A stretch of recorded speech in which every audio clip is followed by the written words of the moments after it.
دنیا بھر کے اہم لوگ سوچتے ہیں کہ شاید ایپل اپنی پروڈکشن چین سے امریکہ یا انڈیا منتقل کرنے کی کوشش میں مصروف ہے۔ ایسا بالکل درست ہے۔ صدر بائیڈن کے دور حکومت میں بھی ایپل پر دباؤ تھا کہ اپنی پروڈکشن کو چین سے انڈیا منتقل کرو۔ ایپل کو کہا جاتا تھا کہ ہم نہیں چاہتے کہ ہماری ٹیکنالوجی چین میں بنے اور چین کی معیشت ترقی کرے۔ پھر صدر ٹرمپ کے آنے کے بعد ایک بار پھر دباؤ بڑھنے لگا اور کہا جانے لگا کہ چین سے پروڈکشن کو امریکہ منتقل کرو، لیکن ایسا ممکن نہیں تھا۔ کیوں؟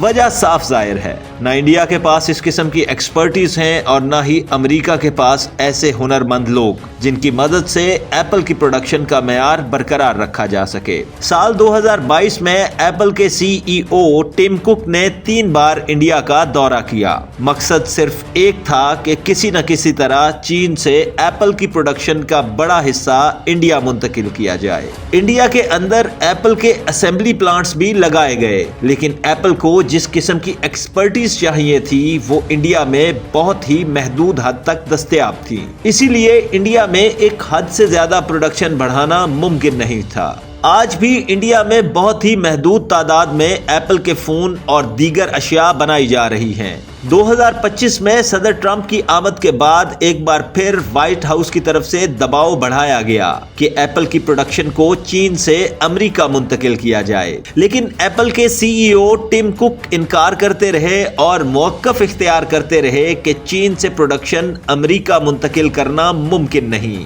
ٹم کک کا کہنا تھا کہ جس قسم کی ٹیکنیکل ایکسپرٹیز ہمیں چاہیے وہ چین کے علاوہ امریکہ یا کسی بھی دوسرے ملک میں دستیاب نہیں ہیں۔ ایک انٹرویو کے دوران ٹم کک کا کہنا تھا کہ ہمیں کہا جاتا ہے کہ ہم چین میں پروڈکشن اس کے لیے کرتے ہیں کہ وہاں لیبر سستی ملتی ہے، لیکن ایسا نہیں ہے۔ چین بالکل بھی سستا ملک نہیں ہے۔ چین کی سائنس کی فیلڈ میں ترقی کے بارے میں بتاتے ہوئے ان کا کہنا تھا کہ اگر ہمیں امریکہ میں ڈیٹا انجینئرز اکٹھے کرنے ہوں تو ہم ایک کانفرنس ہال بھی نہیں بھر سکتے، جبکہ چین کے ہر شہر میں کئی فٹ بال گراؤنڈز بھرے جا سکتے ہیں۔ امریکی صدر جو بائیڈن اور اب صدر ٹرمپ دونوں کسی نہ کسی انداز میں کوشش میں مصروف رہے کہ چینی معیشت کی ترقی کے پہیے کو روکا جا سکے۔